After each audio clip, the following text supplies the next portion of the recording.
ಎಲ್ಲರಿಗೂ ನಮಸ್ಕಾರ. ನಾನು ಕಡಲೆಬೇಳೆ ಪಲ್ಯ ಮಾಡಿದ್ದೀನಿ. ಆ ಕಡಲೆಬೇಳೆ ಕಟ್ಟಿಂದ ಸಾರು ಮಾಡ್ತಾ ಇದ್ದೀನಿ. ಅದಕ್ಕೆ ನಾನು ಎಣ್ಣೆನ ಜಸ್ಟ್ ಈ ಬೊಗಣಿಗೆ ಎಣ್ಣೆ ಹಾಕೊಂಡಿದ್ದೀನಿ. ಇದಕ್ಕೆ ಈರುಳ್ಳಿ ಹಾಕ್ತಾ ಇದ್ದೀನಿ. ಸ್ವಲ್ಪ ಸಣ್ಣಗೆ ಹೆಚ್ಚಿದ ಈರುಳ್ಳಿ ಹಾಕ್ತಾ ಇದ್ದೀನಿ.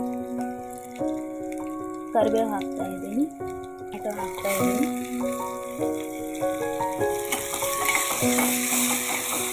ನಂತರ ಇದಕ್ಕೆ ನಾನು ನೆನೆಸಿಟ್ಟಿದ್ದ ಹುಣಸೆ ಹಣ್ಣನ್ನು ಹಾಕ್ತಾ ಇದ್ದೀನಿ. ಒಂದೆಲೆ ಹುಣಸೆ ಹಣ್ಣನ್ನು ನೆನೆಸಿಟ್ಟಿದ್ದ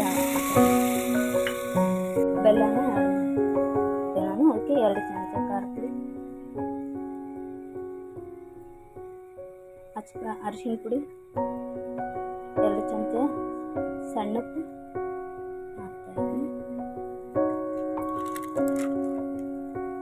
ಗರಂ ಮಸಾಲ ಹಾಕ್ತಾ ಇದ್ದೀನಿ. ಇವಾಗ ಇದು ಕುದಿದು ಹುಳಿಯೊಳಗೆ ಉಪ್ಪು ಖಾರ ಚೆನ್ನಾಗಿ ಕುದಿಬೇಕು. ಕುದ್ದ ನಂತರ ನಾನು ಇದಕ್ಕೆ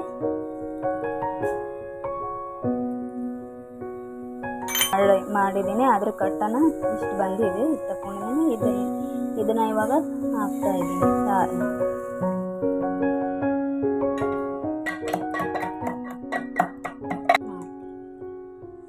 ಇದು ನೋಡಿ ಸಾಂಬಾರು ರೆಡಿ ಆಗಿದೆ. ಈಗ